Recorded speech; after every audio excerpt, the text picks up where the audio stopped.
The first step to changing a flat is using your tire lever to separate the tire from the rim. Make sure that your tube is deflated as much as possible, and then insert the tire lever underneath the tire. Push the lever forward along the rim to force the tire off of the rim track. Once the tire is removed from the rim on one side, reach under the tire and pull the tube out. Once the tube is completely pulled out from under the tire, pull out the stem.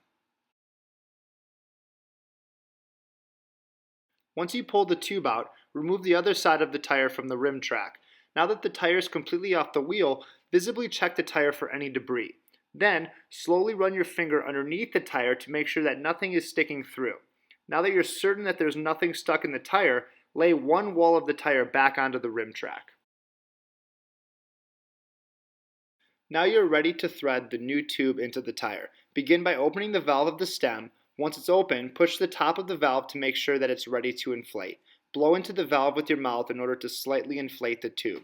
Place the stem into the valve hole and then carefully stuff the tube back into the tire. Make sure that the tube does not get twisted at all. Once the tube is flush with the rim track, start to pull the other side of the tire onto the rim. In order to prevent a pinch flat, take a few extra seconds to ensure that the entire tube is under the tire. Now that the new tube is correctly placed into the tire, you're ready to inflate. If you have access to a floor pump or hand pump, that will be the easiest for inflation. If you're out riding, you may only have access to a CO2 cartridge. Read the instructions for your inflator and CO2 cartridge to make sure that you inflate the tire properly. You should empty the entire contents of the CO2 cartridge into your tube.